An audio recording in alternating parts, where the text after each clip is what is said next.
Now, Hosni Mubarak in power for 30 years, a dictator for 29, but really in power technically for 31.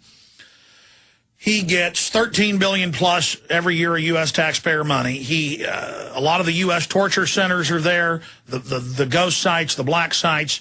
He's been the angel of Israel, the angel of the United States. He's done everything they want, brutally murdering people, torturing, pure death, just absolutely barbarous to the huge population of Egypt.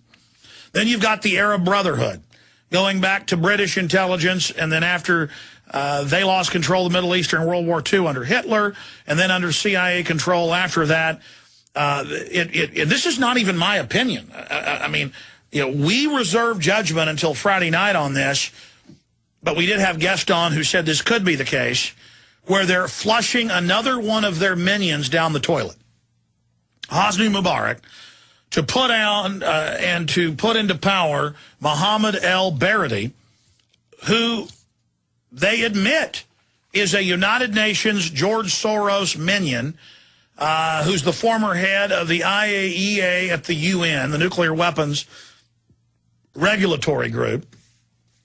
And I've got the whole breakdown on him. Director General, the International Atomic Energy Agency, New York Law School, CIA trained. I mean, his whole background is public. And he shows back up the week before all this starts in Egypt and starts going around saying, I'm ready to be your leader. And it turns out the Egyptian military is bought and paid for by the U.S. and Israel. This is on record. And is basically standing down, unless they try to burn some of the museums, are standing down while the people run around and loot. And here's the London Telegraph. Egypt protest. America's secret backing for rebel leaders behind uprising. Continues. Egyptian opposition leader calls on Mubarak to leave today. And who is that? This is the new puppet, the UN puppet. Because there's one thing Mubarak hadn't done. He refuses to force sterilize people. And they've had UN population summits. He's been criticized. He refuses to sterilize and bring an abortion. Now, you better believe that el-Baradei will. So Mubarak loves to torture, kill, slaughter, total dictator. Our government's got its torture sites there, loves him, but he isn't good enough. He isn't good enough. He doesn't hate his people enough. And so Mohammed el-Baradei, the Pied Piper of Egyptian revolt, Paul Joseph Watson, that's from Friday, his report up there. And, of course, on Friday, he also reported on the George Soros connection.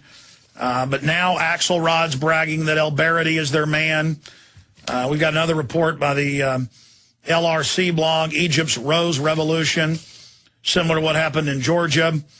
There's another report here. Egypt is another Soros color revolution. Soros, of course, funded rebellions and takeovers all over Eastern Europe and into Central Asia on the belly of Russia.